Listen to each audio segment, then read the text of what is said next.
Bien-aimé, Dieu tient ses promesses. On part dans le 1 roi, le chapitre 17, le verset 15. Alors elle s'en alla et fit comme Élie lui avait dit. Et lui, elle et sa maison mangeaient longtemps. Elle a dit qu'alors elle est été. Le alors implique une situation chronologique. Jusque-là, rien n'avait changé. La sécheresse persistait, la faim aussi, mais elle crut en la promesse de Dieu.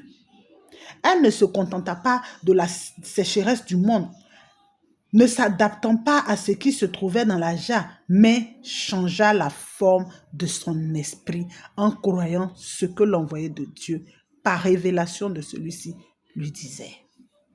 Et elle agit en conséquence. Elle n'hésita pas dans son cœur. Elle ne demanda pas de preuves. Elle ne s'y mit pas à crier. Elle ne fit pas ce qui lui semblait juste. Elle ne négocia pas avec Dieu. Par exemple, elle aurait pu proposer, je donne l'argent et je garde le récipient. N'est-ce pas, bien-aimé? Elle fit ce que lui avait dit et Élie, et il mangeait plusieurs jours. On poursuit avec le verset 16, toujours le chapitre 17. Et la farine de la jarre ne diminua pas et l'huile du récipient ne manqua pas selon la parole que l'Éternel avait dit par Élie. Ce verset montre à nouveau des événements très remarquables. Il dit que la farine de la jarre et l'huile du récipient ne diminuaient pas. Il ne déclare pas qu'il avait la provision complète jusqu'à ce qu'il pleuve devant leurs yeux. Il dit que dans la jarre et dans le récipient, il n'y avait jamais de manque. Chaque fois qu'ils avaient besoin de manger, ils allaient là où se trouvaient les récipients et là, il y avait. Ils prenaient et rien ne restait plus. Ils revenaient et cela continuait. Et ils avaient leurs besoins quotidiens satisfaits, sans cesser de reconnaître que c'était Dieu qui les pourvoyait jour après jour, bien-aimés. Que grand est notre Dieu pour nous délivrer même dans les circonstances les plus adverses. Voyons donc, bien-aimés, que faire face aux circonstances adverses. Face aux circonstances adverses, celles qui semblent échapper à tout contrôle, il existe 4 principes qui peuvent être utiles dans la vie de tout croyant. La première des choses, c'est de mettre Dieu au premier. Sur les instructions d'Élie, la veuve, elle mit Dieu en premier et cela fit la différence, bien-aimé. On retourne dans le chapitre 17, le verset 13.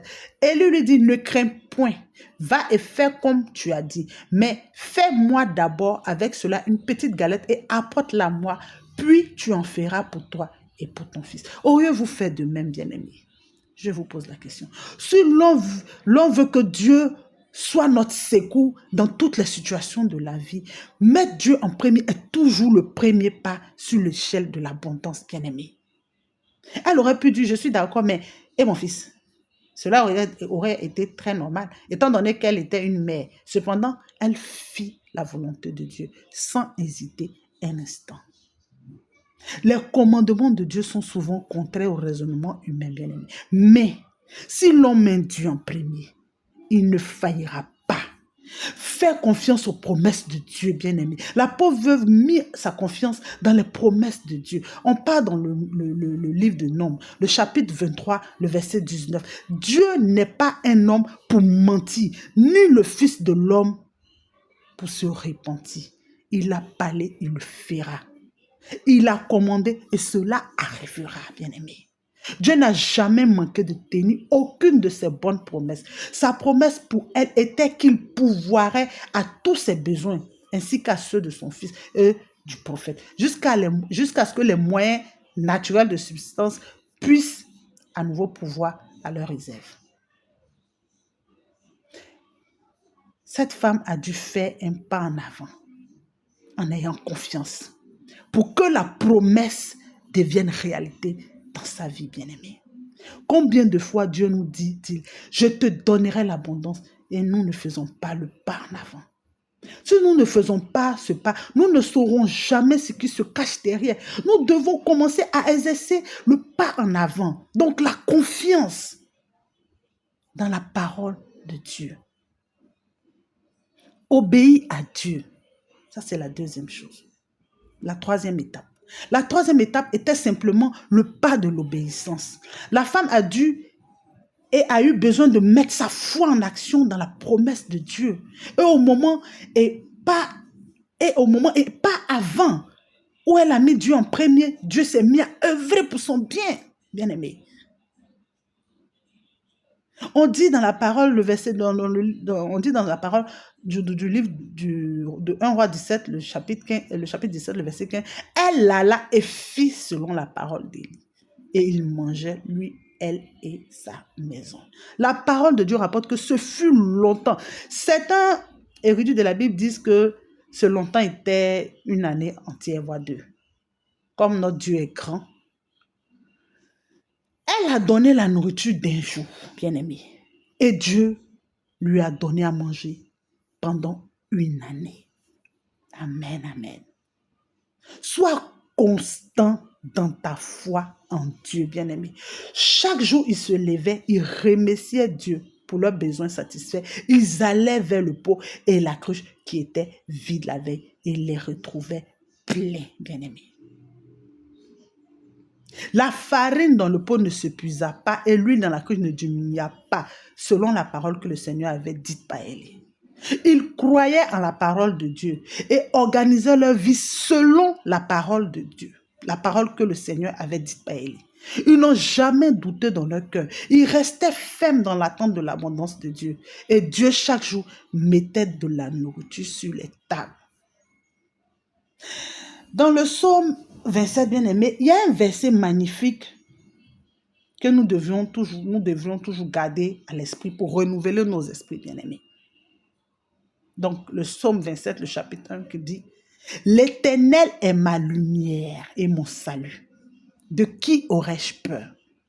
L'Éternel est le roc de ma vie. De qui aurais-je crainte? » Quand vais-je sortir dans la vie en pensant à ceci? Quand? Bien-aimé, lorsque vous ouvrez la porte de votre maison, lorsque vous mettez pied dehors, lorsque vous commencez une journée, gardez ceci en tête.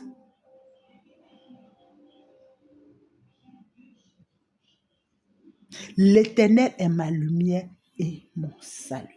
De qui aurais-je peur? L'Éternel est le roc de ma vie. De qui aurais-je crainte? Chaque seconde, méditez cela. Commençons à reconnaître que Dieu a l'intention de nous donner une vie de succès. Simplement, nous devons diriger nos pensées vers lui, bien-aimé. On part dans le livre d'Ésaïe, le chapitre 12, le verset 2. Voici, Dieu est ma délivrance. Je serai plein de confiance et sans crainte, car l'Éternel est ma force et ma louange. Il est mon salut. C'est notre Dieu qui désire prendre soin de nous, nous protéger et nous donner toutes choses en abondance. Quand cesserons-nous, bien-aimés, de craindre? Il n'y a personne à craindre, bien-aimés. Et lorsque nous voyons que l'huile et la farine sont épuisées, bien-aimés, nous ne devions pas penser que manger, qu'en boire, que fait-il aujourd'hui? Qu'est-ce que je peux faire? Je n'ai pas si. Nous devons arrêter cela. C'est la plus grande erreur que nous puissions commettre, bien-aimés. On part dans le livre de Matthieu, le chapitre 6, le verset 25 à 33. Je lis pour vous. C'est pourquoi je vous dis, ne vous inquiétez pas pour votre vie, de ce que vous mangerez ou boirez, ni pour votre corps ni pour votre corps de quoi vous serez vertueux. La vie n'est-elle pas plus que la nourriture et le corps plus que le vêtement? Regardez les oiseaux du ciel. Ils ne sèment ni ne moissonnent, ni n'amassent dans des greniers, et votre Père céleste les nourrit. Ne valez-vous pas beaucoup mieux? Qui de vous, par ses inquiétudes, peut ajouter une coudée à la durée de sa vie? Et pourquoi vous inquiétez au sujet des vêtements, considérés comme croissent des lits des champs? Ils ne travaillent ni ne filent. Cependant, je vous dis, que Salomon, même dans toute sa gloire, n'a pas été vêtu comme l'un d'eux. Si Dieu revêtit ainsi l'herbe des champs qui existe aujourd'hui et qui demain sera jetée au feu, ne vous vêtira-t-il pas, à plus forte raison, gens de peu de foi? Ne vous inquiétez donc pas et ne dites pas que mangerons-nous, que boirons-nous, de quoi serons-nous vêtus? Car toutes ces choses, ce sont les païens qui les recherchent. Votre Père céleste sait que vous en avez besoin. Cherchez premièrement le royaume et la justice de Dieu. Et toutes ces choses vous seront données par-dessus. Bien-aimés, si la veuve n'avait pas cherché le royaume de Dieu, tout lui aurait été enlevé. Non pas Dieu, mais par le monde et ses circonstances. En revanche, il lui a été ajouté. Il s'agit de cela, nous transformer, renouveler nos esprits et permettre à la parole de Dieu de nous guider vers une perspective spirituelle du monde matériel. Et pour cela, il faut croire en lui, croire qu'il peut transformer le besoin en satisfaction complète. Allons dans Hébreux chapitre 13, le verset 6. Ainsi, nous pouvons dire avec assurance, le Seigneur est mon secours. Je n'aurai peur de rien. Que peut me faire un homme? Bien-aimé, Dieu est puissant pour agir et désire me favoriser et veut une vie abondante pour moi. De mon côté, je ne mets plus de pièges dans mon cœur, mais je me fie à lui et je suis exalté. Je confie mon chemin à lui et il agit. Il est mon secours, je n'aurai pas peur. Et nos greniers ne nous préoccuperont plus, car nous sommes riches en Dieu, bien-aimés, et Dieu pourvoit à nos besoins, et ainsi notre cœur sera consolé. C'est une grande vie que nous avons à vivre, bien-aimés. Ce sont d'être des esprits passifs. Fondons nos maisons, nos vies, nos familles sur le roc. Peu importe les vents ou les pluies, ou les pensées qui ne bénissent pas, ou les émotions incontrôlées, peu importe les circonstances, aussi adverses soient-elles, si nous fondons notre maison sur le roc, nous aurons l'abondance. L'abondance de Dieu ne dépend pas des circonstances de ce monde. Au contraire, la parole manifeste que nous devrions pas nous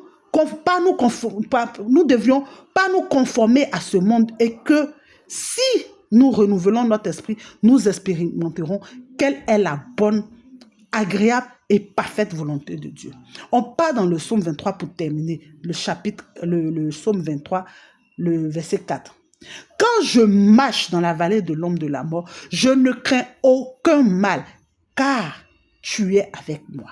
Ta houlette et ton bâton me rassurent. Bien-aimé, aucune circonstance, aucune vallée de mort ne peut vaincre notre Père céleste. Il est notre force, il est notre confort, il est notre puissance et il désire le meilleur pour nous.